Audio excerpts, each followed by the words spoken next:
Sport Plus. Sport Plus. Bonjour et bienvenue dans votre rubrique sportive Sport Plus. La préparation de l'équipe nationale féminine de basketball se poursuit au stadium Maros Ndiaye sous la direction du sélectionneur Cheikh Sarr et de son staff. Pour la dernière séance d'entraînement, 13 joueuses ont pris part au travail sur le parquet après une séance disputée la veille avec 12 joueuses dont Amina Ali, Maria Djemé, Sohna Ndiaye. Le groupe s'est renforcé jeudi avec l'arrivée de Nene Awa Ndiaye, portant ainsi l'effectif présent à 13 joueuses. Parmi les basketteuses présentes figuraient notamment la capitaine Yassine Diop, Victorine Thiaw, Ndioma Kane, Amina Ndong, Mathilde Aïcha Diop, Amina Ali et Lena Timera. Présent lors de la séance, l'ancien sélectionneur des Lions, Abdourahmane Ndiaye, surnommé Alidas, a assisté à l'entraînement avant de prendre la parole à la fin de la séance pour échanger avec les joueuses. Les Lions poursuivent ainsi leur mise en place technique et physique en attendant l'arrivée des autres joueuses convoquées pour compléter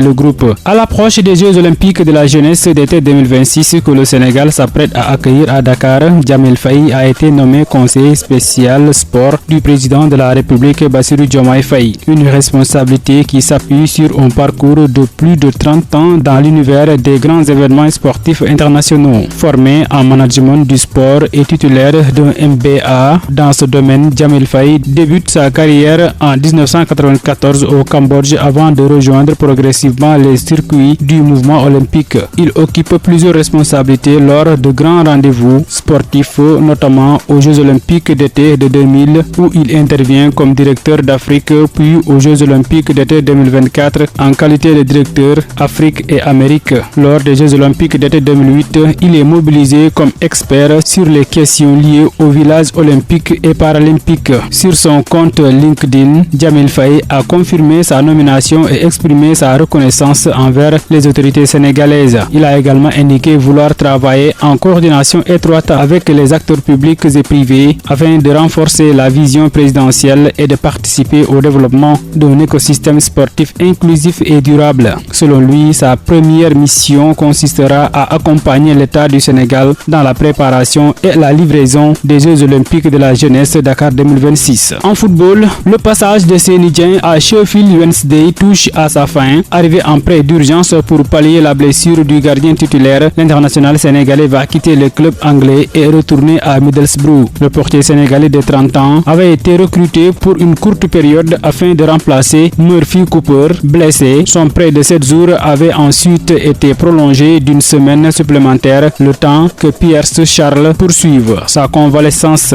Désormais rétabli, le jeune gardien devrait retrouver sa place dans les buts ce week-end lors du déplacement à Derby County FC, ce qui met un terme à la mission de Seny Timothy Dieng chez les Owls. Sans surprise, la CAN féminine est reportée. En tout cas, la Confédération africaine de football a annoncé dans un communiqué le report de la Coupe d'Afrique des Nations féminines 2026, initialement prévue du 17 mars au 3 avril 2026. La compétition se jouera désormais du 25 juillet au 16 août 2026. Dans son message, l'instance dirigeante du football africain explique que cette décision a été prise après des discussions avec ses partenaires dont la FIFA ainsi qu'avec d'autres parties prenantes. La CAF évoque notamment certaines circonstances imprévues et indique que ce changement de calendrier vise à assurer le succès de cette importante compétition féminine. La Coupe d'Afrique des Nations féminines 2026, dont l'organisation a été attribuée au Maroc en octobre 2024, reste donc maintenue dans le royaume, même si la CAF n'a donné aucun détail supplémentaire sur les raisons précises de ce rapport. Cette décision intervient toutefois dans un contexte particulier entre la CAF et le Maroc